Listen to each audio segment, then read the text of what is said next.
তো hello viewers, কেমন আছো সকলে? তো তোমরা সকলেই জানো, কমিউনিটিতে পোস্ট করেছিলাম যে আজকে হলদিয়ার এক নতুন সেট আপ মাতৃ প্রেজেন্ট তার টেস্টিং আছে।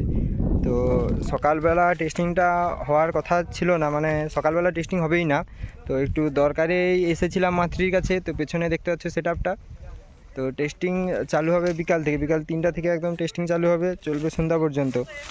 তো এসেছি যখন ভাবলাম তোমাদের একটা আপডেট দিয়েই দেই। তো চলো কীভাবে সেট আপটা সাজানো হয়েছে বা কী অ্যাম্পলিফায়ার ইউজ করা হয়েছে সবটাই দেখিয়ে দিই। যারা আসতে চাও এতে কমিউনিটিতে লোকেশানও দেওয়া আছে। 3টার দিক থেকে সেট আপ চালু হবে, চলে আসবে সবাই। তো ভিডিওটা বেশি লং করছি না, কন্টিনিউ করো, বাকিটা তোমাদেরকে ঘুরিয়ে দেখাই। তো হলদিয়াতেই প্রথমবার ভ্যানের ওপরে রেখে টেস্টিং হচ্ছে কোনো 4x4 সেট আপ।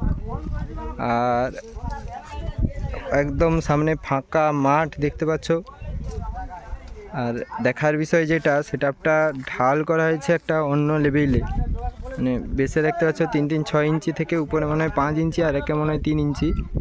মানে জাস্ট সাইড থেকে যদি লুকটা দেখাই,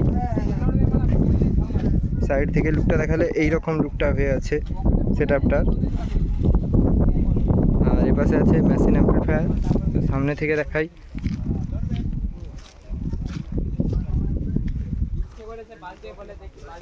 দেখতে পাচ্ছ মাতৃ প্রেজেন্ট বি ক্যাবিনেট সেন্টার থেকে। তো সেই একদম 4টে মিড আর 2টো র্যাকের স্টাইলের মিড আছে, ডবল র্যাক যেটা। আর অ্যাম্পলিফায়ারটা কী কী ইউজ হচ্ছে সেটাও দেখিয়ে দিই।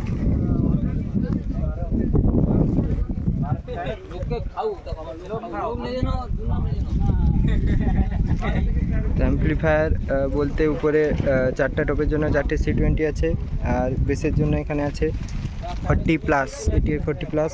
বাকি র্যাক চালানোর জন্য আছে সব 701। তো স্ট্রেঞ্জারের 701 স্টেবিলাইজার। তো ভিডিওটা এই পর্যন্তই। যারা টেস্টিং দেখতে চাও চলে আসবে অবশ্যই বিকাল 3টার সময়। তো আবার টেস্টিংয়ের ভিডিও নিয়ে আসছি। তো ভিডিওটা ভালো লাগলে অবশ্যই একটা লাইক কমেন্ট শেয়ার করে দিও। তো টেস্টিং দেখার জন্য অবশ্যই চ্যানেলের পাশে থাকো।